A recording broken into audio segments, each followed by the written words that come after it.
The 2017 Harley-Davidson Road King and Road King Special. The Road King has long been an alternative for Harley-Davidson riders who want a tour-capable bike sans barn door fairing. It keeps getting better in the 2017 model year with the new Milwaukee-Eight engine and a special trim package called, wait for it, the Road King Special.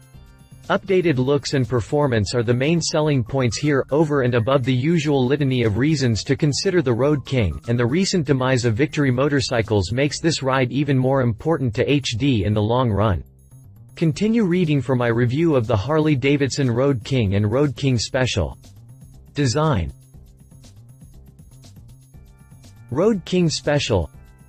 My husband is not a fan of the early Road Kings. He says they look like someone partially disassembled an FLT and marketed it as a net new bike. That and it was ugly, unfinished and his absolute least favorite of Harley's offerings. Let me be clear, I like the Road King, but even if you agree with TJ, this is not that Road King. The new generation has a finish and polish that obliterates all of the arguments against the original. The beefy front end of the base model sports the classic chrome headlamp nacelle with whisker bar mount pimp lights, turn signals and the big windshield that used to be all we had before the full front fairing was a thing. Blackout treatment replaces the chrome on the custom-looking Special, and the front end leaves the extra lighting on the shelf while moving the turn signals to the handlebars for a cleaner look. Additionally, the Special does without the classic chrome trim and fender skirt that dresses up the base model for more of that home job custom appeal. The differences continue from there with classic chrome pullback bars and tank mount instrument panel on the base model versus blackout mini apes and console on the Special. While the rider enjoys the same, deep scoop saddle on both models, the Special has more of a "I'd rather ride alone" pillion opposed to the full-butt passenger seat on the base model, which is quite comfortable and one of the few saddles that I don't instantly think about changing. Both come with hard bags that use Harley's one-touch latches that are easy to open, even while wearing gloves, and the regular King rolls with chrome bag guards and passenger footboards that its custom cousin shuns. As always, there's no shortage of chrome to be had on the King, but the Special has just a few touches of bling on the jugs to keep the mill from disappearing into the black hole under the fuel tank while accentuating the 45-degree V. All in all, very different bikes for vastly different buyers, but really just different sides of the same coin at the end of the day. Chassis. Gotta say I'm disappointed in the wheels on the base model King. Chrome-laced wheels would be much more appropriate here, but the cast wheels fit the Special's look perfectly. The same FL frame holds everything together for both bikes, but a difference in wheel size changes the overall length and steering geometry just a bit. While the base King runs a 17-inch front hoop and 16-inch rear with 6.7 inches of trail, the Special bumps that up to 19 and 18 inches respectively for 6.9 inches of trail from the same, 26-degree steering head. Needless to say, these bikes are stable in the straights if a little reluctant in the corners, and are nearly effortless to control at highway speeds. Although the front forks are still non-adjustable, Harley has employed the bending valve technology that marks an improvement over the fixed-value forks, and emulsion technology in the air-adjustable rear shocks provides a smooth ride as well as steepless and infinitely tweakable preload adjustment.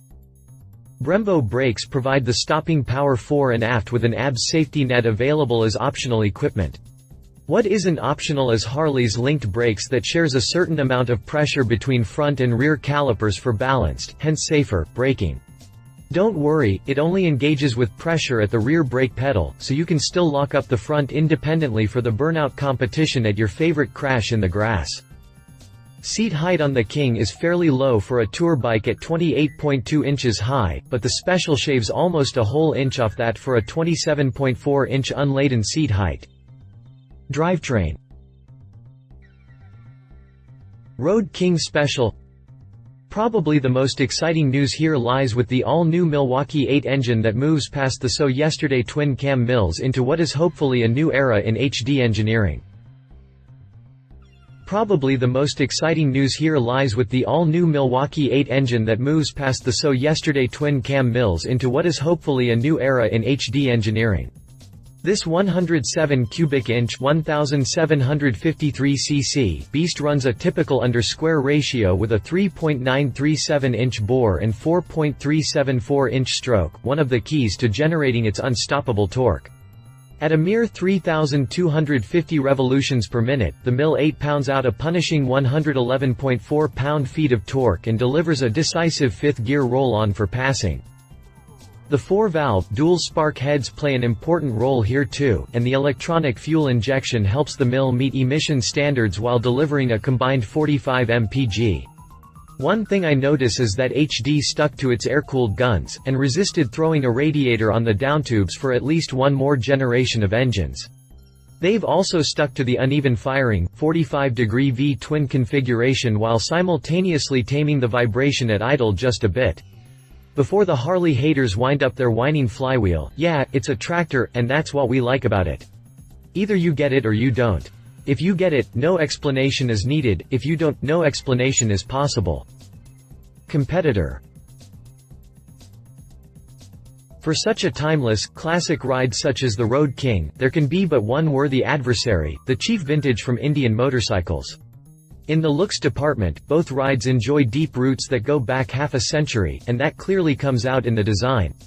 Of course, Indian takes it a step further by imitating the look of the old flathead, side-valve engines popular way back in the day, and that really adds some QWAN to the whole project, but both bikes look like they could have been ripped from the pages of a history book with little, brand-specific details.